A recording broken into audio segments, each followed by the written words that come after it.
प्रश्न है कि हमसे पाप कौन करवाता है।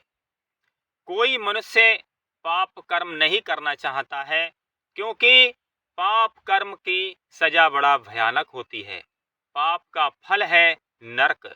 पाप का फल है अनंत दुख, अशांति, चिंता, कलह, बेचैनी, नाना प्रकार का क्लेश। तो कोई भी मनुष्य नहीं चाहता है कि हम इन दुखों का सामना करें, इन मुसीबतों में पड़ें और इन परेशानियों से जूझें। हर मनुष्य चाहता है कि हम सुखी रहें और आनंददायक अपना जीवन बिताएं। परंतु ये पाप क्यों करता है मनुष्य और कौन करवाता है, प्रश्न ये है। तो भगवान कृष्ण गीता में अर्जुन को बताते हैं कि अर्जुन, जानते हो कि मनुष्य पाप क्यों करता है। अर्जुन ने कहा, भगवान आप बताइए।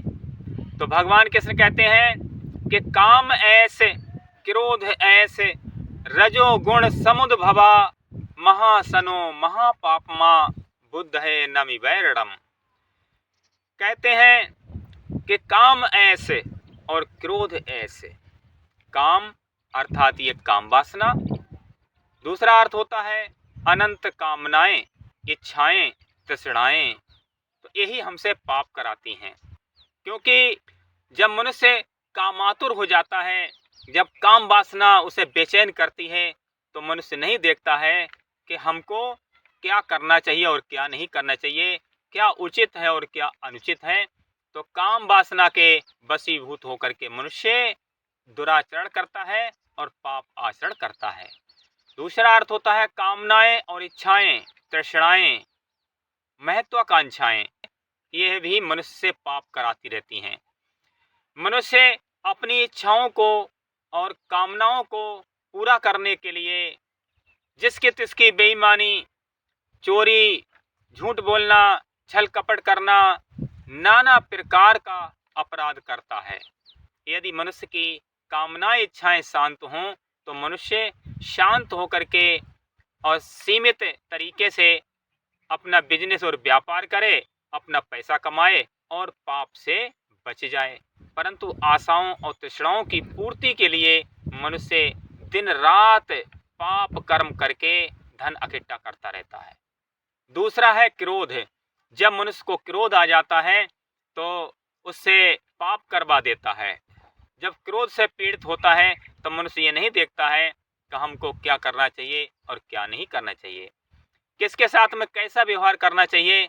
एकदम पागल हो जाता है, उसका बुद्धि और विवेक नष्ट हो जाता है।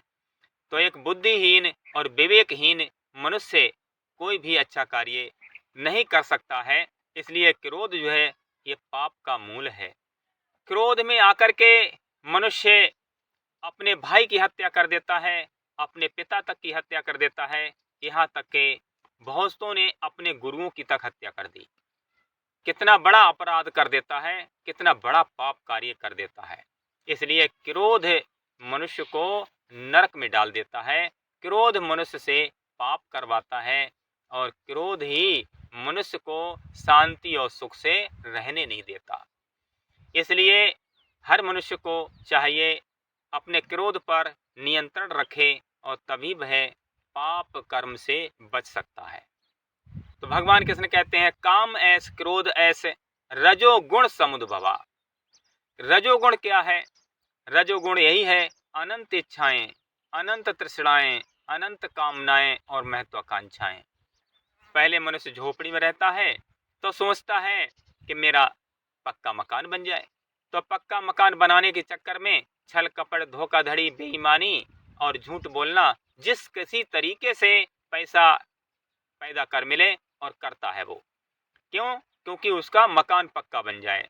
इस तृष्णा को पूरा करने के लिए, इस इच्छा को पूरा करने के लिए जब मकान बन गया तब उसकी तृष्णा और बढ़ जाती है।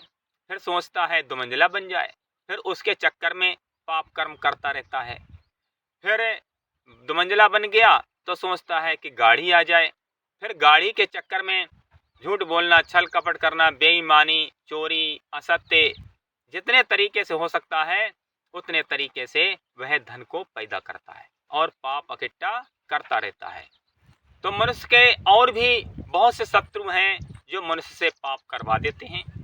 लोभ तो पाप का बाप कहा गया है, क्योंकि लोभ में मनुष्य पाप करता ही रहता है।